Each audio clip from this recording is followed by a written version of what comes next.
মহারাজা কৃষ্ণচন্দ্র রায় নদিয়ার রাজা এবং কৃষ্ণনগর রাজবংশের প্রতিষ্ঠাতা ভবানন্দ মজুমদারের বংশধর। কৃষ্ণনগরেই তার জন্ম। পিতা রঘুরাম রায় রক্ষণশীল এই হিন্দু রাজা বাংলা, সংস্কৃত এবং ফার্সি ভাষায় সমান বুৎপন্ন ছিলেন। সঙ্গীত ও অস্ত্রবিদ্যায় পারদর্শী ছিলেন। কৃষ্ণচন্দ্র ছিলেন রাজনৈতিক দূরদৃষ্টি সম্পন্ন একজন কূটকৌশলী ব্যক্তি। তার শাসনকালে বাংলায় ইংরেজ শাসন কায়েম হয় এবং মুসলমান রাজত্বের অবসান ঘটে। এই রাজনৈতিক পট পরিবর্তনে তিনি ইংরেজদের সঙ্গে মিত্রতা করেন এবং ক্লাইভের পক্ষ নিয়ে নবাব সিরাজউদ্দৌলার পতন ত্বরান্বিত করেন। ইংরেজদের সঙ্গে সংঘর্ষের সময় নবাব মীর কাসিম তাকে বন্দী করে মৃত্যুদণ্ড দিলে ইংরেজদের সহায়তায় তিনি মুক্তি লাভ করেন। ইংরেজদের প্রতি পক্ষপাতিত্বের পুরস্কার স্বরূপ তিনি ইংরেজ কর্তৃক মহারাজা উপাধিতে ভূষিত হন।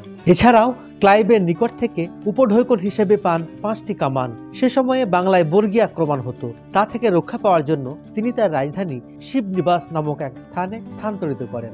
কৃষ্ণচন্দ্র একজন বিশিষ্ট সাহিত্যপ্রেমিক ছিলেন। মধ্যযুগের অন্যতম বিখ্যাত কবি ভারতচন্দ্র ছিলেন তার সভাকবি। এছাড়া সাধক কবি রামপ্রসাদ সেন, পণ্ডিত বানেশ্বর বিদ্যালঙ্কার, কৃষ্ণানন্দ বাচস্পতি, জগন্নাথ তর্ক পঞ্চানন, হরিরাম তর্ক সিদ্ধান্ত প্রমুখ তার রাজসভা অলঙ্কৃত করেন। হাস্যরসিক গোপাল ভাঁড় ছিলেন তার দরবারের একজন প্রখ্যাত বিদূষক। কৃষ্ণচন্দ্রের আদেশে 18 শতকের মধ্যভাগে ভারতচন্দ্র তার শ্রেষ্ঠ কাব্য অন্নদামঙ্গল রচনা করেন। কথিত আছে, দেবী অন্নপূর্ণার স্বপ্নাদেশ অনুযায়ী তিনি ভারতচন্দ্রকে দিয়ে দেবীর মাহাত্ম্যসূচক এ কাব্য রচনা করান। কাব্যটি 3 খণ্ডে বিভক্ত। তৃতীয় খণ্ডের নাম মানসিং। এতে কৃষ্ণচন্দ্রের পূর্বপুরুষ ভবানন্দ মজুমদারের ইতিহাস, মানসিং কর্তৃক প্রতাপাদিত্যকে পরাজিত করার কাহিনী এবং অন্নদার মহিমা বর্ণিত হয়েছে।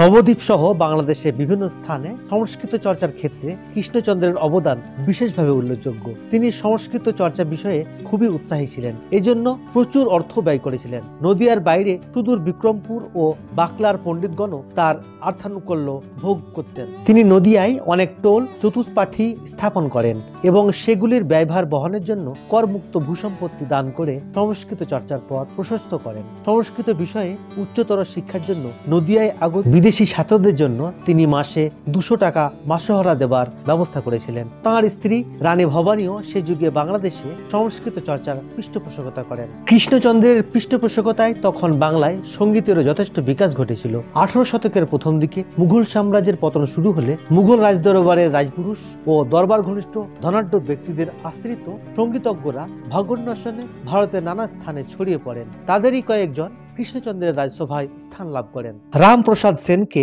তিনি প্রথমে মাসোহারা ও পরে জমিদান করে শ্যামা সঙ্গীত চর্চায় সহায়তা করেন।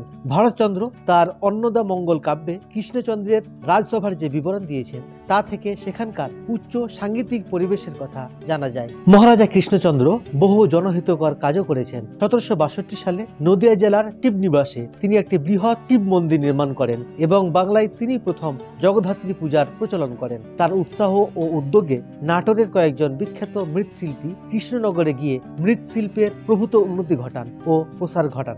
বন্ধুরা, এই ছিল মহারাজা কৃষ্ণচন্দ্র রায়ের একটি ছোট্ট জীবনী। ভিডিওটি যদি আপনাদের ভালো লেগে থাকে তাহলে অবশ্যই লাইক, কমেন্ট, শেয়ার করবেন। ধন্যবাদ।